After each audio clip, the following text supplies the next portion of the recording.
میری کہانی پچھلے 32 سال پر پھیلی ہوئی ہے۔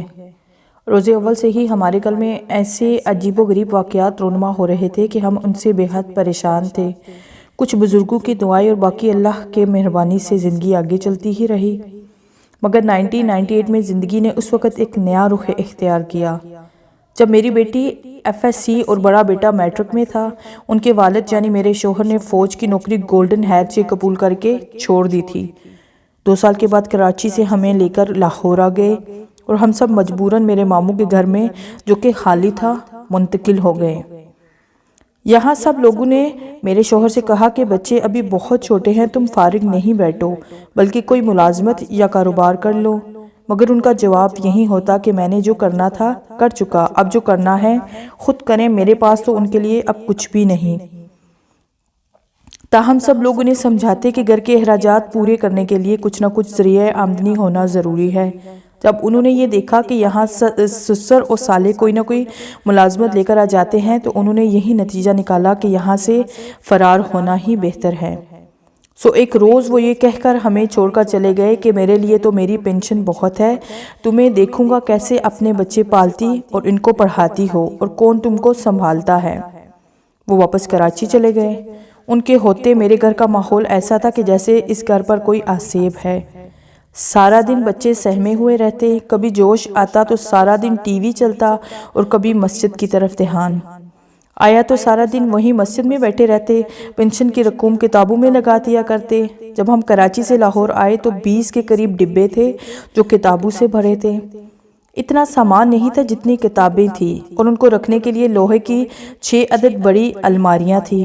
جب وہ کراچی واپس جا رہے تھے تو آدھی سے زیادہ کتابیں بیچ کے ہمیں تو وہ رونے کے لیے چھوڑ کر جا رہے تھے، مگر جاتے ہوئے شاید وہ بھول گئے تھے کہ جس ذات پاک نے اپنے بندوں کو پیدا کیا ہے، اسی نے یہ وعدہ بھی کر رکھا ہے کہ پالنے والی ذات اللہ کی ہے۔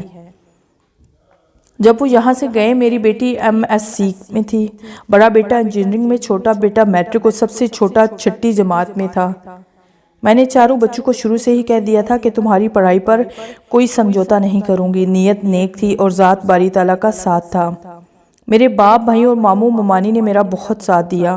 بچوں کی ہمت اور محنت تھی کہ آج ماشاءاللہ سے ہم اس مقام پر ہیں۔ بیٹی نے MPhil کیا اور آج کل اپنے شوہر کے ساتھ سعودی عرب میں ہے اور دونوں میاں بیوی ملازمت کر رہے ہیں۔ بڑا بیٹا انجینئرنگ کر کے ملٹی نیشنل فرم میں اعلیٰ عہدے پر فائز ہے، اس کی بھی شادی ہونے والی ہے۔ اس سے چھوٹا، جس نے سب سے زیادہ محنت کی، تعلیم کے ساتھ ہی ملازمت بھی شروع کر دی تاکہ بڑے بھائی کی پڑھائی پر اثر نہ ہو۔ اب وہ MSc اکنامکس کر رہا ہے، ساتھ ملازمت بھی جاری ہے۔ بڑے نے پڑھائی کے بعد ٹیوشن کا سلسلہ جاری رکھا۔ سب سے چھوٹے نے BS آنرز کیا ہے، اب MBA میں پڑھ رہا ہے، اور مجھے فخر یہ ہے کہ سب بچوں نے اپنے تعلیمی اداروں میں ریکارڈ قائم کیے ہیں۔ میرے والد صاحب اور میری ممانی جان جو ہمیشہ ہماری مدد کرتے رہے، اپنے مالک حقیقی کے ساتھ جا پہنچے، مگر وہ ہمارے لیے ہماری زندگیاں آسان کر گئے ہیں، اور وہ بندہ جو ہمارا وسیلہ تھا وہ ہمیں سڑکوں پر چھوڑ کر چلا گیا تھا۔ ان کے بارے میں سنا ہے کہ بڑی مفلسی کی زندگی گزر رہی ہے، خدا بہتر کرے۔ بچوں نے اپنی ہر خوشی میں باپ کو شریک کرنے کی کوشش کی، لیکن انہوں نے یہی کہا کہ میرے پاس کچھ نہیں اور رابطہ کاٹ دیتے۔ معلوم نہیں ان کے دل میں یہ خیال کیوں بس گیا تھا کہ شاید میرے بچے اور میں ہمیشہ کچھ مانگنے کے لیے فون کرتے ہیں، حالانکہ پچھلے 10 سال سے انہوں نے ایک پیسہ خرچے کے لیے نہیں بھیجا تھا۔ اللہ کی ذات بہت عظیم ہے، اس نے ہمیں ہماری محنتوں کا اتنا صلہ دیا ہے کہ اس کا شکر ادا کرتے نہ تھکیں، اور سچ ہے خدا جو کرتا ہے بہتر کرتا ہے۔